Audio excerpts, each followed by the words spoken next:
Nous tous, ici, présents, partageons un intérêt commun, celui de la protection de notre environnement. Cela ne peut se faire qu'à travers des actions responsables et une meilleure gestion de nos ressources naturelles. Vous en conviendrez qu'il est de notre devoir de protéger notre planète pour les générations futures. Nous devons converger nos efforts et nos actions pour mieux affronter les grands défis environnementaux auxquels nous faisons face. La dégradation de notre environnement en raison de la suractivité humaine est grandement responsable du phénomène du changement climatique qui affecte la planète entière. Bien que nous soyons très loin derrière les plus gros pollueurs de la planète, nous subissons malheureusement les effets néfastes liés au changement climatique. Nous faisons de plus en plus face aux calamités naturelles auxquelles nous n'étions pas habitués, dont, parmi d'autres, les flash floods qui sont de plus en plus courants et font énormément de dégâts, tant sur le plan humain, environnemental qu'économique. Le pays est également exposé à de longues périodes de sécheresse.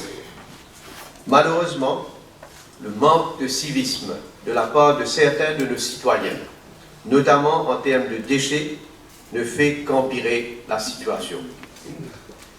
Il est donc important que nous ayons un plan directeur sur la politique de la gestion de notre environnement et de nos ressources naturelles. Au cours des 5 dernières années, nous avons multiplié nos actions sur le terrain, formulé de nouvelles politiques et alloué les budgets nécessaires pour soutenir la cause environnementale.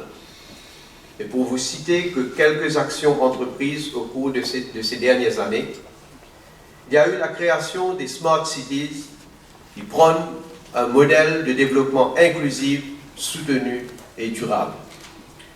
Les caractéristiques de ces villes écologiques, elles favorisent largement l'utilisation de l'énergie verte et encouragent un style de vie durable, notamment à travers la réduction des déchets, le recyclage, le compostage et la collecte des eaux pluviales, entre autres. En 2016, nous avons banni l'utilisation des sacs en plastique qui ont été remplacés par des sacs biodégradables.